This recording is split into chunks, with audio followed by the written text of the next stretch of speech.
반갑습니다. 탈무드에 보시면 이런 말이 있어요.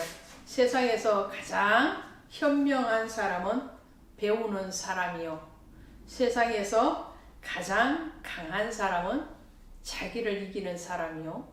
세상에서 가장 행복한 사람은 감사하는 사람이다.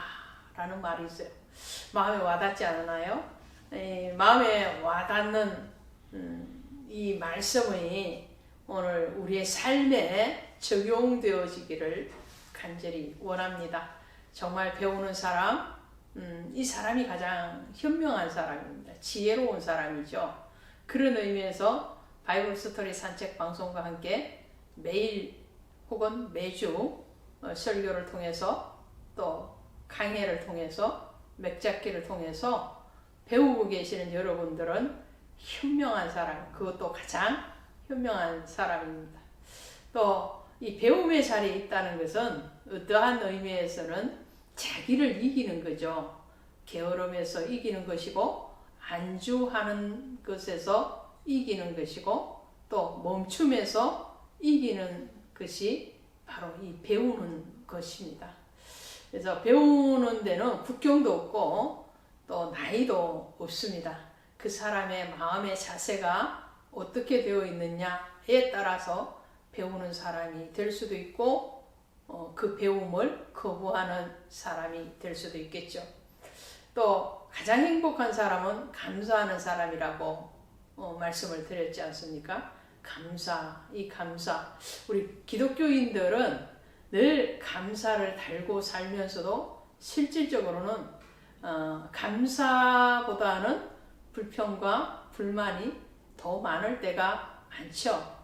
오늘 그 불평과 불만을 줄여가시고 안주하면서 일어서시고 그리고 멈춤에서 이제 전진해가는 배움의 그 자리에 오신 여러분들을 축복합니다. 오늘 여호수아 가도록 하겠습니다.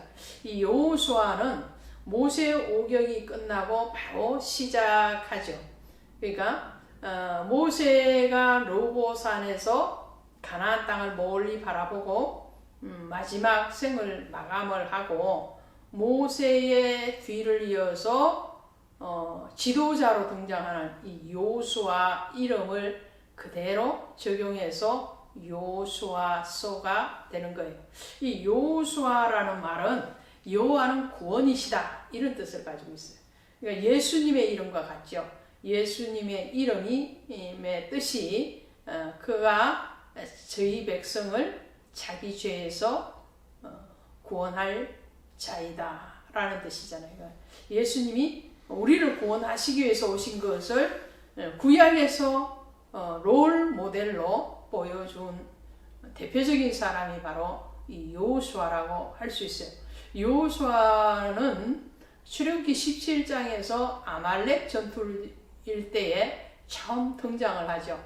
모세는 산에 올라가서 손을 들고 기도하고 아론과 훌은 그 모세의 팔을 기둥과 같이 잡고 있고 여호수아는 행동하는 신앙, 전진하는 신앙, 여호수아는 날마다 그리스도 앞에 감사를 표현해내는 그 자리에서 아말렉을 물리치는 장수로 등장을 합니다.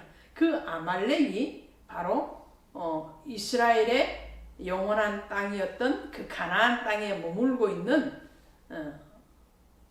모든 원족들을 상징하고요. 또 사단을 상징을 하죠. 대표적인 사단의 세력 그렇게 말을 할 때 아말렉 족속, 또 블레셋 족속, 애국, 그리고 또 아수르, 바벨론 이렇게 얘기를 합니다.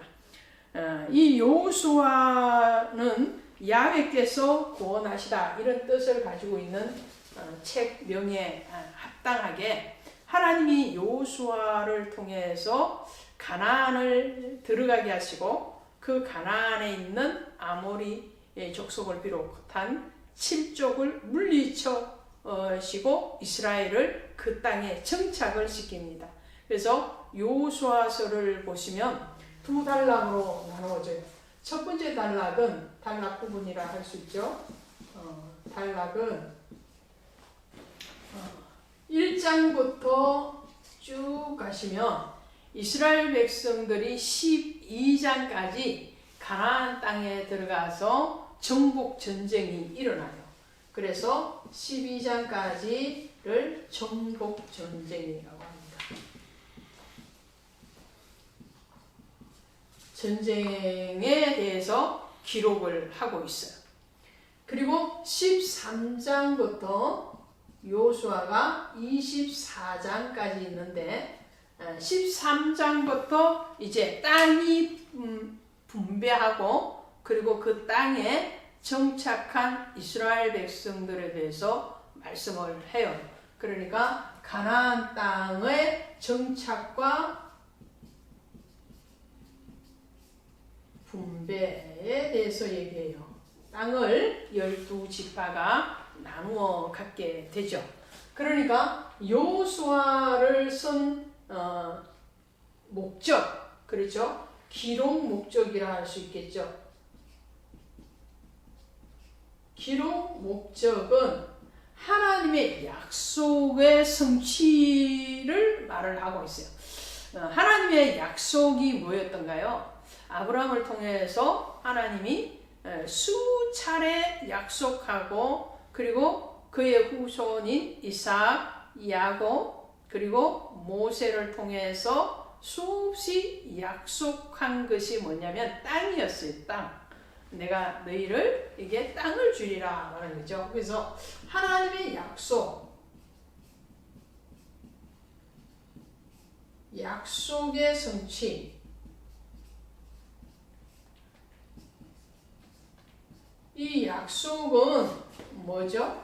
땅이라고 해요. 땅. 그래서 이 요수아에서만 이 땅이라는 말이 수백 번이 등장을 하는 거예요. 어떤 분들은 200번 이상 이 땅이라는 단어가 등장을 한다고 그러죠. 그래서 이 땅에 대한 약속, 이 땅에 대한 약속은 궁극적으로 뭘 얘기하는가요? 지상의 땅을 얘기하는 게 아니죠. 그림자를 통해서 실체를 얘기할 때에 이 땅은 바로 천국이라는 거예요. 천국. 구원, 다른 말로 하면 구원, 이런 말이 되겠죠. 성취와 동행하신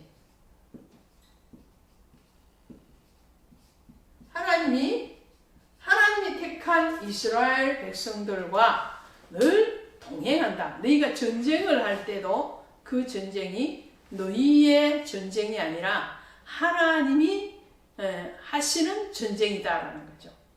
이 사단과의 전쟁, 영적인 전쟁이잖아요. 이 전쟁은 여호와께 속한 것이다. 그것을 하나님은 구약에서 수없이 나타내 보이고 계시는데 그 결정체적으로 나타내 보이시는 종합 세트라 할 수 있는 책이 바로 이 여호수아라고 할 수 있습니다. 그래서 여호수아는 역사서에 들어가죠. 이제 역사서에 대해서 우리가 보게 될 텐데 역사서가 여호수아서부터 에스더서까지 역사서로 분류가 됩니다. 그래서 여호수아는 바로 정복 시대였고 역사서에 해당이 된다라는 것까지만 우리가 짚고 가도록 하겠습니다. 여호수아는 가나안 입성 후에 몇 년 동안 전쟁을 이끌었냐면 7년 전쟁이에요. 7년 동안 전쟁을 하고 그 전쟁의 횟수를 보면은 31번의 전쟁이었어요.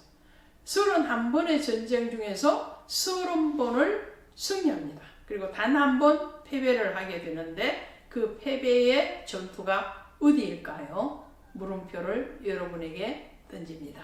여러분이 오늘 강의를 찾아오고 같이 하시는 가운데서 그 답을 찾아가시기를 바랍니다. 자, 이제 그림을 그리도록 하겠습니다. 그래서 여호수아서를 보면 미래에 우리가 가야 되는 그 영원한 땅을 향한 영적인 전쟁, 그 전쟁이 어떻게 이루어져야 되는가, 그리고 그 전쟁의 주권자, 주관자가 하나님이심을 다시 한번 우리가 알게 되겠죠. 자, 이 여호수아도 마찬가지로 갈릴리, 요단, 그리고 예루살렘 지역을 중심으로 해서 펼쳐보도록 하겠습니다. 자, 요단 길게 내려오죠. 이 오른쪽으로 쭉 오셔서요. 크게 자 사해지어 요단 그려놓습니다. 그리고 오른쪽이 이제 가나안 땅이에요. 그죠? 이쪽이 오른쪽인데 왼쪽이 여러분 보시면 여기 이제 예루살렘 지역을 성전을 크게 세워두도록 하겠습니다. 이 성전을 십자가를 세우고요. 쭉 그어서 자 네모 반듯하게 성전을 세우고 여기에도 십자가 하나를 세우도록 하겠습니다. 이게 기본 그림이에요. 여호수아는 아주 그리기가 쉽습니다. 요단 쭉 내려오셔서 사이에 그려놓으시고요. 그리고 십자가를 크게 하나 세우시고 쭉 내려와서 직사각형을 만들어서 예루살렘 성전을 짓습니다. 이 전체가 가나안 땅이에요. 그리고 작은 십자가를 하나 더 세우도록 하겠습니다. 이것이 여호수아의 기본 그림입니다. 자, 이제 장 제목을 달아가실 텐데 요단 동편에서 출발을 하죠. 1장 여기서 1장에 가시면 하나님이 두려워하는 여호수아에게 오셔서 우리가 잘 알고 있는 최고로 좋아하는 말씀 중에 하나가 뭐죠? 강하고 담대하라 내가 너와 함께함이니라 이거잖아요.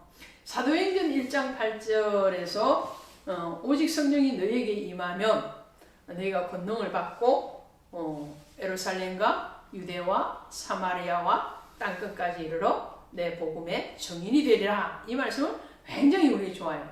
구약에서 여호수아서 1장 5절 그리고 8절까지 쭉 가시면 요점이 뭐예요?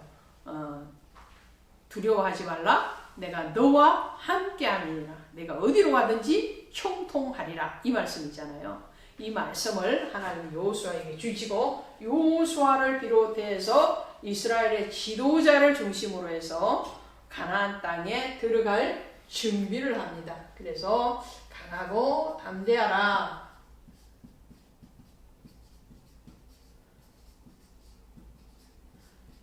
자, 강하게 하고 담대하라. 그리고 가나안 땅을 이제 정복할 준비 태세를 딱 갖추고 있는 그러한 모습이 1장에서 나타납니다.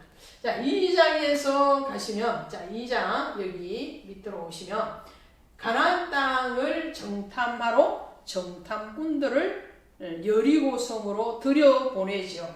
그래서 정탐을 합니다.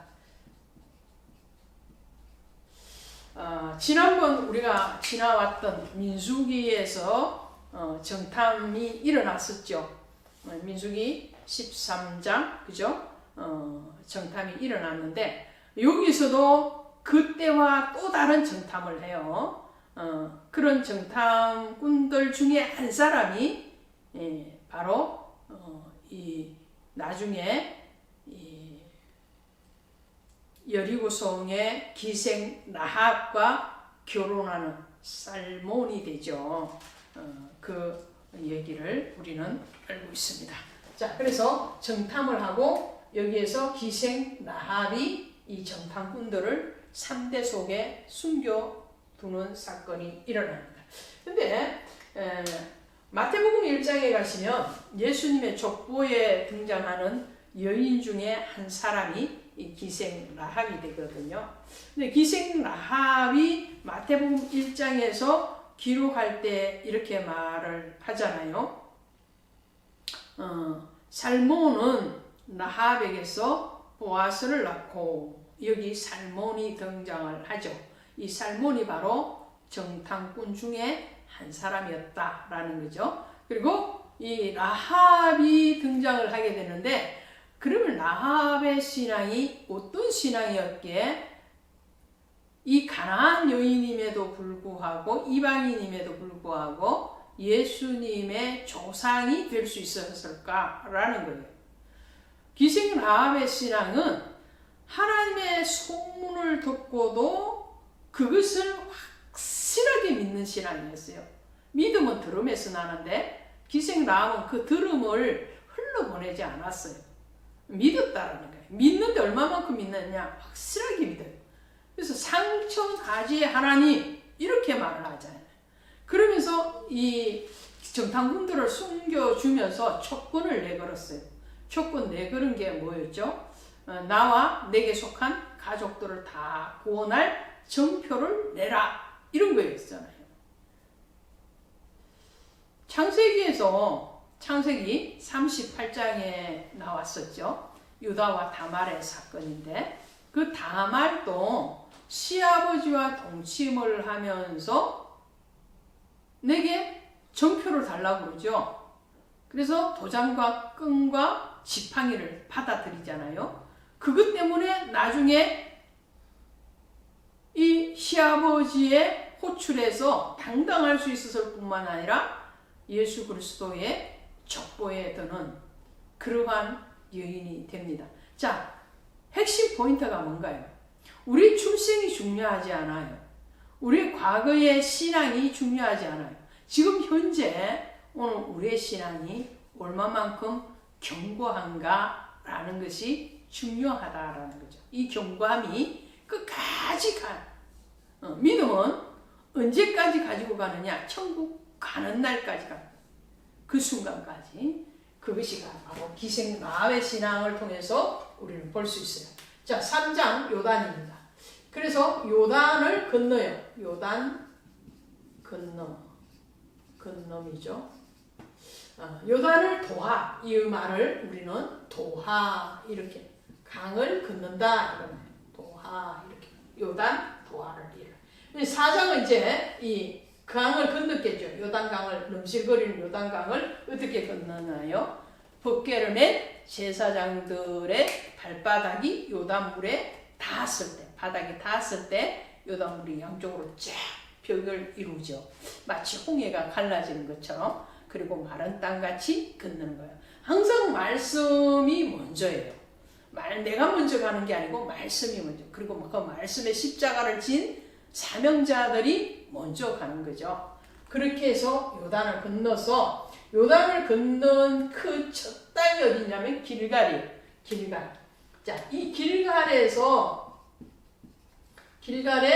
두 기념비를 세웁니다. 물속에 혹은 물 밖에 이렇게 기념비를 세워서 하나님이 요단을 건너서 가나안 땅으로 인도하심에 대해서 그 당대의 사람들뿐만 아니라 그 후손들에게 믿음의 정표를 삼아요.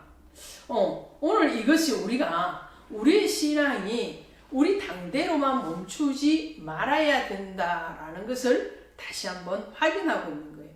믿음은 계속적으로 개성이 일어나야 된다는 거예요. 복음은 안 되는 것 같지만, 멈추는 것 같지만 그렇지 않다라는 거예요. 땅 속에 있는 이 생명체들이 긴 겨울을 지나고 지금 봄이 되고 있으니까 부쑥부쑥 땅을 뚫고 올라오잖아요. 그런 것처럼 우리의 신앙이 죽은 것 같으나 죽어지지 않는 것이에요. 왜냐 하면 생명이신 예수께서 함께 하시기 때문이죠. 그래서 하늘의 겨자씨가 아무리 적게 보이고 변변찮게 보이지만 그 하늘의 겨자씨가 땅에 떨어져서 자랄 때는 무화는 나무보다도 크게 자란다라는 거죠. 자, 그것이 두 기념비를 세우는 이면적인 내용이죠. 그리고 5장에 가시면 이제 가나안 땅에 들어갑니다. 이제 가나안 땅에 들어가서 5장에서 하는 게 뭐냐면 할례를 행해요. 할례. 이 할례를 왜 이 시점에 행하는가에 대해서 5장에서 설명을 하고 있어요. 가나안에 들어오기까지 이들은 광야에서 40년을 보냈다는 거죠. 그 광야의 세대들은, 이 세대들은 할례를 행하지 않았다라는 거죠. 그것이 5장 5절에 나와 있어요. 그 나온 백성은 다 할례를 받았으나 다만 애굽에서 나온 후 광야길에서 난 자는 할례를 받지 못하였음이니라 그랬어요. 그래서 할례를 행합니다. 아브라함과 맺은 창세기 15장의 할례 언약 이후에 이스라엘 백성들은 남자가 태어나면 8일 만에 할례 예식을 행하죠. 이 예식은 예수님께서도 행하셨어요. 그렇게 할례를 통하여서 하나님과의 계약의 백성임에 대해서 증표를 남깁니다. 그런데 출애굽한 이후에 태어난 이스라엘 남자들은 광야의 길을 늘 행진을 했어야 되죠. 할례를 행하고 나면 며칠 동안 잘 움직일 수가 없기 때문에 할례 예식을 안 하고 왔다라는 거예요. 그래서 가나안 땅에 들어가자마자 첫 번째로 한 것이 바로 언약 백성의 예식인 할례 예식을 행하게 되는 거예요. 그리고 6장에서 이제 할례까지 했으니까 이제 뭐 해야 되겠어요? 이제 정탐을 끝났고 이 정탐했던 여리고성을 점령해야 되겠죠. 그래서 여리고 점령이에요. 여리고성 점령. 자, 여리고성을 점령할 때도 어떠한 무기를 가지고 점령한 게 아니에요. 그렇죠? 하나님의 지시하심으로 매일 한 바퀴 성을 돌다가 마지막 날 7바퀴 돌고 함성을 지를 때 그 성이 무너졌다. 하나님의 역사, 하나님이 함께 하실 때에 이 땅은 정복된다라는 메시지를 주시는 거죠. 그리고 이 여리고성 전투는요, 첫 전투였어요. 가나안 땅의 첫 전투였단 말이죠. 출애굽한 이후에 첫 전투가 아말렉 전투였죠. 가나안 땅에 들어가서 첫 전투는 바로 여리고성 전투였습니다. 근데 이 여리고성 전투를 하러 나갈 때 하나님의 조건이 있었어요. 그 여리고성을 점령하고 난 뒤에 거기에 있는 어떠한 것도 가지고 오지 말라는 거였어요. 너희를 위해서 그 재물이나 뭐 사람이나 어떠한 것도 취하지 말라는 거예요. 왜냐? 첫 것은 하나님 것이거든요. 근데 그것을 위반한 사람이 나타나게 되죠. 그것이 뭐냐면 7장이에요. 7장. 그래서 이 사건이 일어나요. 첫 번째 아는 뭐냐? 아간의 범죄예요. 아간이 시날산 외투하고 금안덩어리를 훔쳐오죠. 그걸 몰래 숨긴단 말이죠. 근데 이 아간이 공교롭게도 속한 지파가 바로 유다 지파예요. 유다 지파는 왕의 지파죠. 지금은 아직 왕의 세대가 아니지만 이제 다윗 이후로 유다 지파에서 왕이 계속 나오게 되는데 하나님 언약하신 왕권이 수여되는 그런 집안에서 지금 도둑놈이 나온 거예요. 그러니까 어떻게 했어요? 아이성 전투에서 실패합니다. 오히려 대패를 하고 말아요. 대승이 아니고 대패를 해요. 실패를 해요. 그 아간을 처단하고 나서 8장에서 이제 아이성을 한다 해요. 자, 이 아간의 범죄로 아이성이 첫 번 전투에서 실패를 하는데 아간의 범죄는 개인적이고 지파적인 범죄인 것 같으나 사실은 이스라엘 전체의 영적인 상태를 보여주고 있었어요. 왜냐하면 실질적으로 군사도 이 여리고성을 아무 어떤 피 흘림 없이 점령을 하고 나니까 이스라엘 백성들의 교만이 하늘을 찔렀어요. 그래서 아이성을 얕잡아보고 아주 소수의 군대를 파견을 하잖아요. 그 결과 대패를 하고 그 교만과 범죄를 아골골짜기에서 처단을 하고 나니까 이제 하나님이 아이성을 함락시키시죠. 그리고 이 아간이 죽었던 이 아골골짝, 이 아골골짜기가 뭔가요?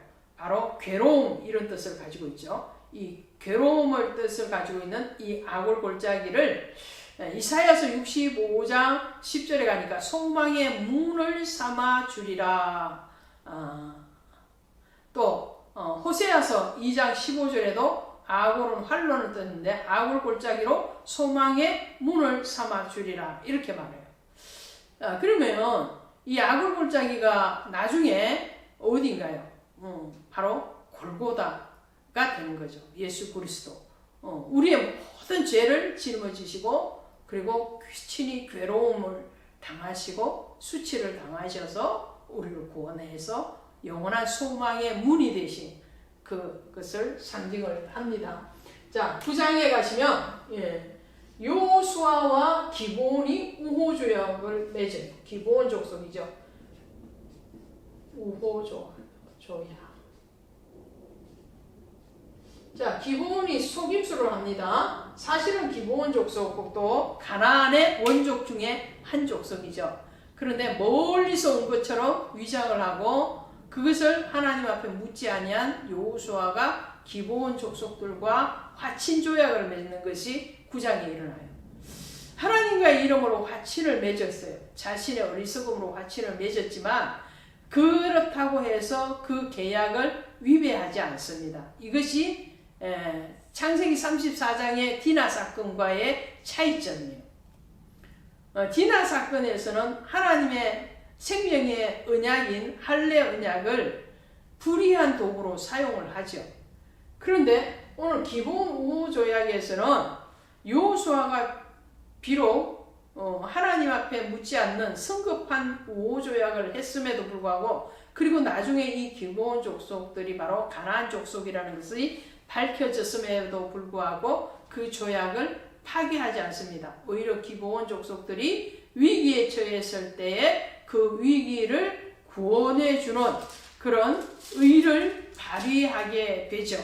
그러므로 이 기브온 족속은 영원히 이스라엘 백성들을 섬기는 자리에 있습니다. 이 용서이죠. 이게 용서였고 또 치유가 일어나는 그러한 장면을 보게 되죠.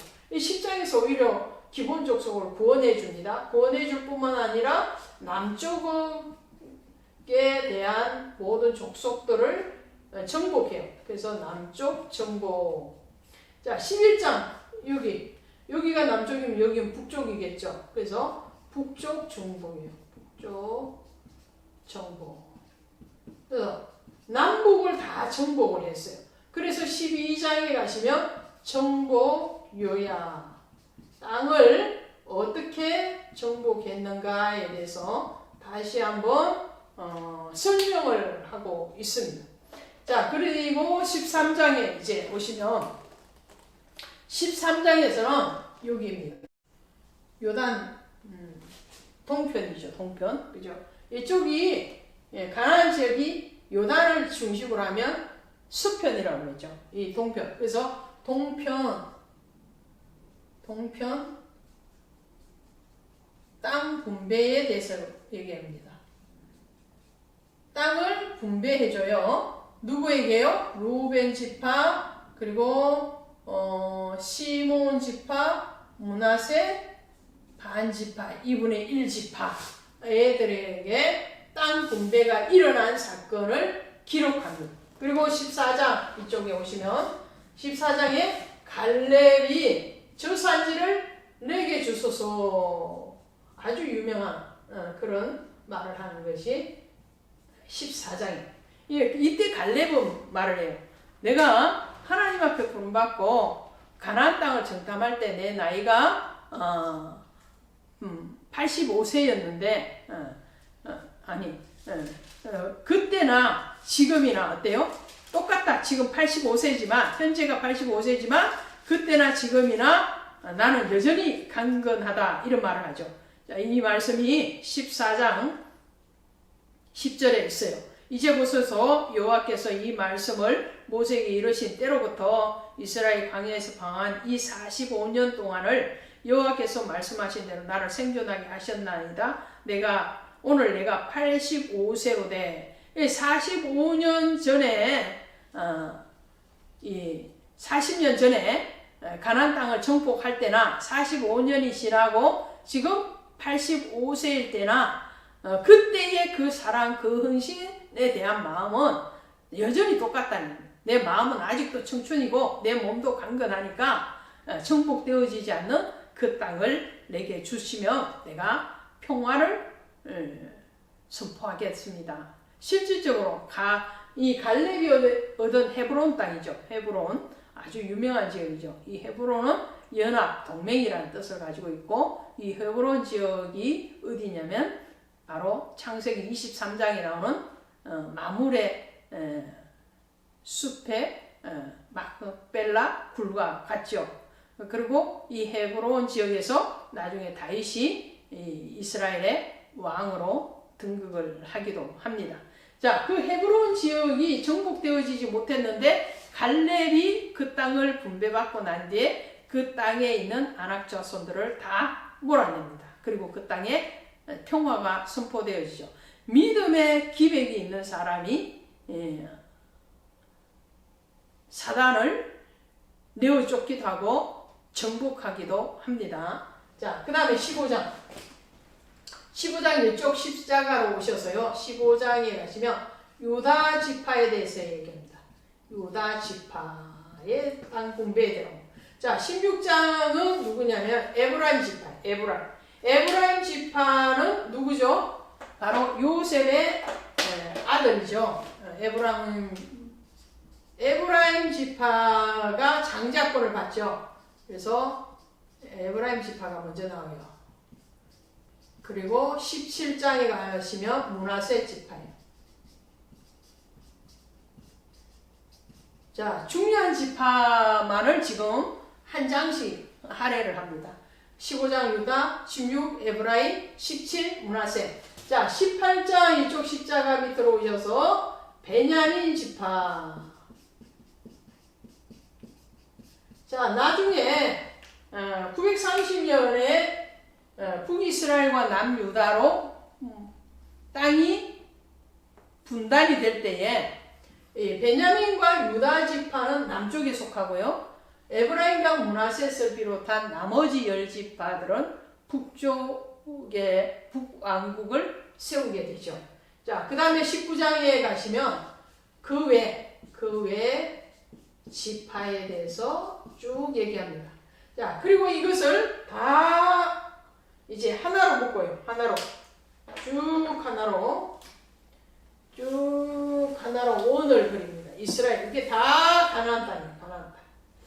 그래서 21장, 18장, 19장, 20장이죠. 20장에 가시면 무엇에 대해서 기록을 하고 있느냐면 도피성에 대해서 얘기해요. 도피성. 자, 도피성 아시죠? 이 도피성은 동서 양쪽에 다 있었던 우발적인 살인자를 보호하기 위한 그러한 성이죠. 그래서 도피성.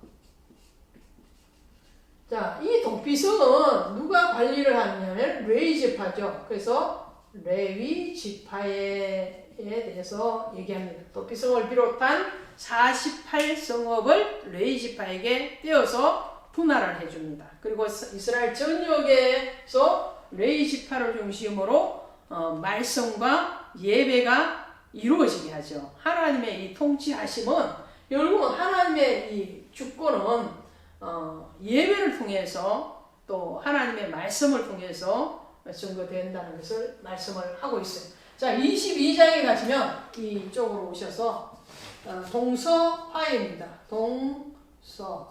이쪽 동쪽 지파 르우벤, 시몬, 므낫세 반지파. 나머지 9지파 반에 대해서 분쟁이 일어나요. 뭐냐면 제단 문제로 이 요단이 중심으로 해서 제단을 이 동쪽 지파가 따로 샀거든요. 예루살렘에만 제단이 있어야 되는데 여기다가 또 제단을 사게 하니까 충돌이 일어났어요. 왜 하나님은 한 제단만을 섬기라고 그랬는데 예루살렘 성전 중심으로 가야 되는데 왜 여기다가도 또 샀느냐? 너희가 이방신을 섬기기 위한 것 아니냐? 하나님을 떠나기 위한 것이 아니냐? 이렇게 충돌이 일어나요. 근데 지혜롭게 이 동쪽 지파의 사람들이 그것이 아닙니다.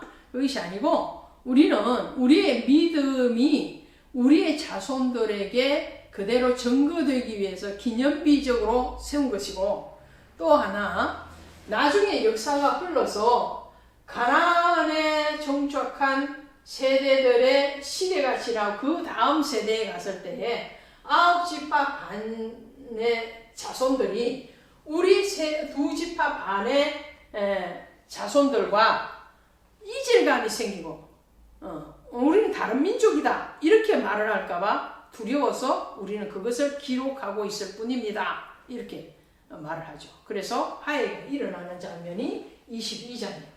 자, 23장에 가서면 이제 이 여호수아가 늙게 되죠. 그래서 이스라엘 백성들을 상대로 고별 설교를 해요. 설교지만 사실은 유언이라 할 수 있어요. 하나님만 섬겨라 이런 말이죠. 한마디로 하면 아브라함도 마찬가지였고요. 또 사무엘도 고별 설교를 했죠. 모세도 마지막 유언적인 설교를 했죠. 그러한 측면에서 설교를 합니다. 그리고 24장에 가시면 언약을 갱신해요. 자, 이 언약 갱신을 여러 번 하게 되죠. 모세의 시내산 언약, 그리고 신명기에 와서도 하나님과 다시 언약을 맺죠. 모압 평지 언약이 신명기 29장에서 나왔거든요. 그리고 또 여기 여호수아서에 와서 다시 하나님과의 약속을 되새김하고 너희도 이 약속에 동의하느냐라고 물어보고 그 동의를 받아냅니다. 오늘 이것이 뭐냐면 신앙의 전수죠. 끊임없이 신앙의 전수예요. 그러니까 성경을 보시면요, 특별히 구약을 보시면 계속 신앙은 너와 너의 자손과 그의 후손들이에요. 계속적으로 하나님은 그것을 가르치라는 거죠. 하나님의 말씀을 주야로 묵상할 뿐만 아니라 그 말씀을 자녀와 그 자녀의 자녀에 이르기까지 계속 가르쳐 지켜 행하게 하라. 이것이 하나님의 약속이고 우리에게 주시는 또 당부이시기도 합니다. 오늘 그 약속의 이행자가 되시기를 바랍니다. 고맙습니다.